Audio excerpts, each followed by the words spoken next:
Hey guys, welcome to the channel. My name's David. I am a software engineer based out of Portland, Oregon. In this video, I'm going to be talking a little bit about the math behind trying to figure out how to retire earlier than 65.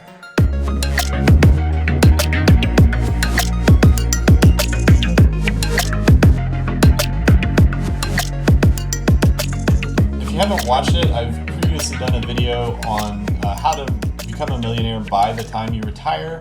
And make sure you have $1 million in buying power, not just $1 million on paper. So in this video, I'm going to do something that's a little more advanced, and I'm going to be just looking at the math behind if you want to retire earlier. And we'll just pick an arbitrary number, let's say just $1 million for the sake of this video. What you would have to do to reach that number. So you'll see here I've got just the NerdWallet calculator up. And I apologize in advance. I'm going to be looking at this calculator as I go through this video, so might look a little odd. But in this NerdWallet calculator, you can see we're starting out with the lowest amount I could, which is $100, contributing $250 monthly, and then doing that from essentially from age 18 to 65, which is 47 years. That's the 65 is the standard age of retirement in the U.S. And then down here I have the estimated rate of return. It's 7%. And that's the historical average for the S&P 500, factoring in inflation. So factoring in inflation is huge. If you don't do that and you end up with $1 million, it's $1 million in terms of what it means, like, 47 years from now, which is a lot less. I mean, I think everybody knows if you have $100 today, it doesn't buy nearly as much as it would have bought 10 years, 20 years, 30 years, 40 years, or 47 years ago. So it's really important that you're always using inflation-adjusted numbers so you can really kind of understand what that ending value is really going to mean. Anyway, with this setup, you end up with a little over $1 million over the course of 47 years. Now, early in life, it's going to be harder to invest this money. As you get further through your career, you'll be making more money, and this should become easier and easier as time goes on. The other thing that is important too is the earlier you invest the money, the longer that money has time to grow.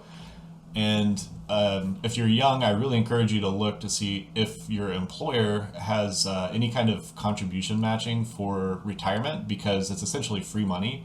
Often what they'll do is, for the first certain number of dollars you put in, they'll match you either, 100% or 50% or something. So, if you know a target number that you're trying to reach, say like 250 here, you can figure out how much you would have to put in and then how much they would put in to reach that number, and really encourage you to take advantage of that as much as you can. Something I wish I had started doing much earlier. Just personally too, I didn't start taking any of this stuff seriously until I was probably in my mid to late 20s, and I think that was a pretty big mistake. So it's one of the reasons that I am making these videos. I don't want you guys to make these same mistakes. So anyway, with all this being said, if you wanted to retire earlier and you wanted to end up, say, with the same amount of money, I just want to look at how you would have to adjust numbers to make that work. And you'll have to figure out how much money you need for retirement. That's not really the subject of this video. But these days, I would, if you're living in the U.S., I think 1 million is probably a good to low target, assuming your house is paid off and you don't have any other, major debts or anything like that. If you're living in a big city or you want to do some fancier things in your retirement, you might want to get that number up higher. But that's up to you to figure out. One way financial planners will look at it too is some multiple of your income is what you want to have to retire. But there's a lot of factors that go into it. It's not the purpose of this video. But say you want to end up with just the same number, but you wanted to retire, instead of retiring at 65, you want to retire at 55. So let's just drop this down to 37 instead of 47. And you can see you're going to end up with roughly half the amount of money if you try to retire 10 years earlier with the same plan. So obviously we're going to need to increase something here. I would say it's not necessarily safe to try to adjust your rate of return over time unless you're like a seasoned professional and you're willing to take some extra risk in the stock market, which over the long run could cause you to make less than 7% if you mess up. So let's just adjust contributions for now. So what I'm going to do is I'm just going to crank this up a little bit, and we'll see at what point we hit $1 million.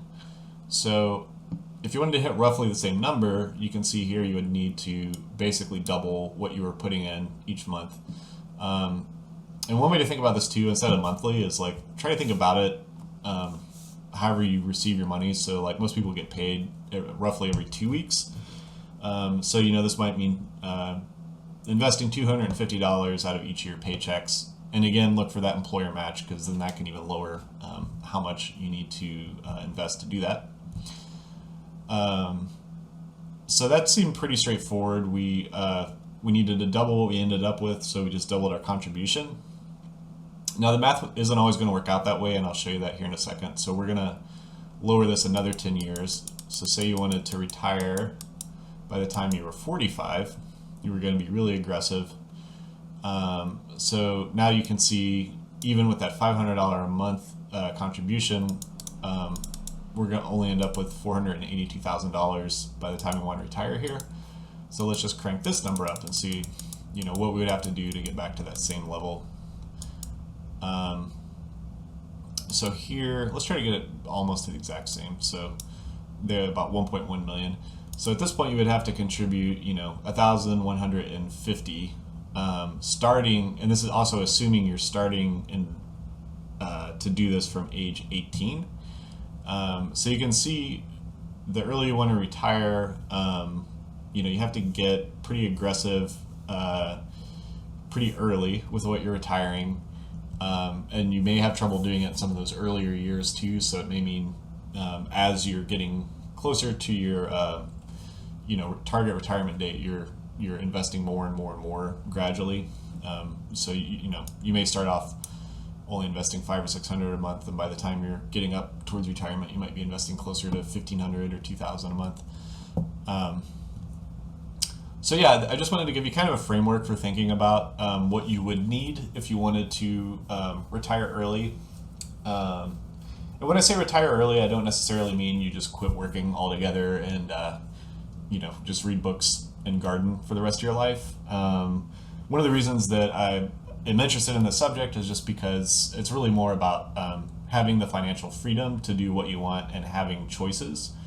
And maybe when you hit $1.1 million or whatever it is, you kind of have your financial independence at that point, and you have a lot of flexibility. I mean, maybe you continue doing exactly what you would normally be doing and continuing to work and save money and, have extra spending money to enjoy or to donate or to put towards your children's education or whatever it is that's important to you, but you have that flexibility. And if you decide, you don't want to work, or you want to take a break, or you want to travel, you can make sure that you've got that flexibility to do the things you want to do. So yeah, I plan to kind of make more videos along these lines, but I just want to set up some of these kind of foundational videos first so I can reference them as, kind of cover some of these more advanced topics. I will say there's a lot more to this than just hitting whatever your target number is. There's a lot of things to take into consideration with taxes you're paying as you're working, and then the taxes you'll be paying as you take money out, assuming you're going to retire. And then also if you continue to work some amount, but say it's not full-time, or say it's like a business or something like that, it can get even more complicated figuring out how much money to take out and which accounts to take it out from and all that kind of stuff. But anyway, we'll get into the more advanced stuff later on.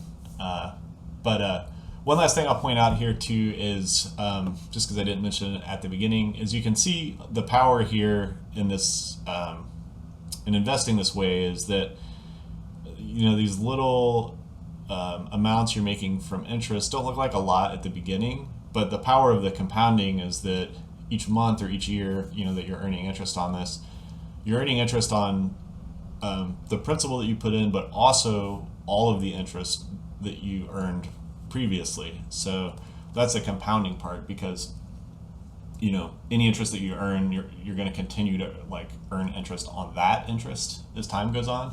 And that's why these green bars just get so big over time and start to kind of exponentially increase here.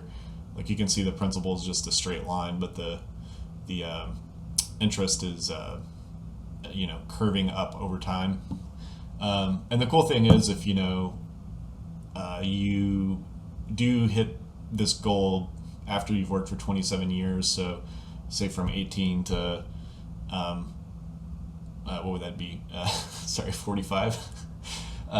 You could just look and say, well, maybe you feel like you're done and you want to retire, but if you worked another year or 2 years or 3 years or 4 years or 5 years or whatever, you can see how much more you would end up with if you did that.